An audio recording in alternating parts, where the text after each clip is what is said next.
We talked to Ms. CWyatt-Morley3, and the issue is AIDS in Africa. And of course, Ms. Wyatt-Morley, it's more than just AIDS in Africa. We've talked about AIDS in Tennessee and as a national issue. And I don't think that we could have enough time to really deal with the issue as you are describing the issue of AIDS in Africa. But let's continue to talk about the impact that it is having on the continent of Africa. Well, I brought the pictures by for you to look at and share with. And of course, these are some of the images from your trip to Africa. Exactly. Now, what you're looking at now are pictures from a clinic that we visited, as obviously this woman is pregnant. They allowed us to go into the maternity ward. So we were we walked straight in off the street, straight into the maternity ward.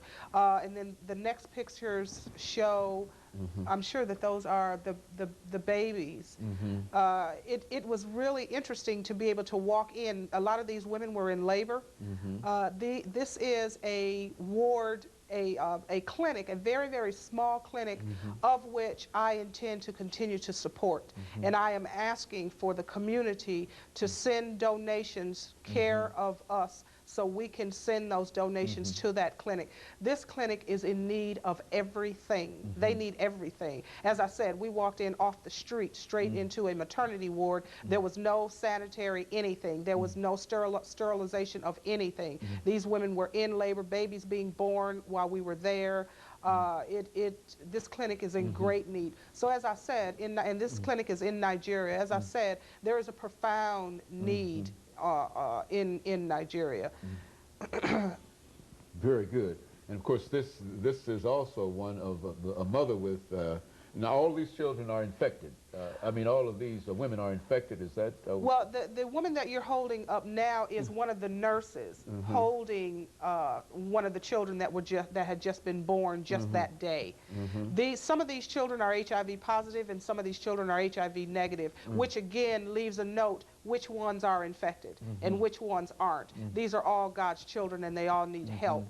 These women.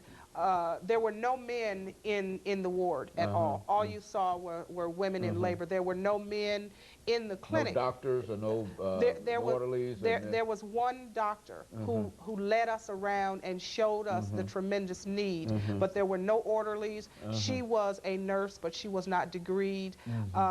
This clinic needs so much help. There wasn't enough linens. There weren't enough beds. There were women in labor that were sitting on benches. This clinic, it's a wonderful clinic. They try so hard with the small amount of things that they have. They just really, really need our support. We want to send them medicine. We want to send them money to be able to buy the things. We want to send them just sheets and bedding, the things that we take for granted here. Stethoscopes, they don't have those kinds of things. As I said, just the small things that we take for granted here, those people at that clinic really, really need it. Those women had nothing. What has been the government's response to this, the Nigerian government? Are they trying to do anything, or what, is just overwhelmed by it? Well, partly they are overwhelmed, because we did meet with many government officials about what they're doing, because we went over there on a fact-finding mission, wanting to know what the need actually was, what the government was doing, and we found that the government were doing several things, but the government encourages women's involvement. They have asked us to please come back and be supportive, bring programs over, help this clinic, and help people. So they are very much in need and very, very receptive to receiving the help. But they have to make sure that they trust you. The Nigerians that we dealt with really have a trust issue. But since we went over on a fact-finding mission, not asking them for anything, but going over there asking them what we can do to help them, they were very receptive in receiving us. We made many friends, as I said. We have offices over there now that are employed by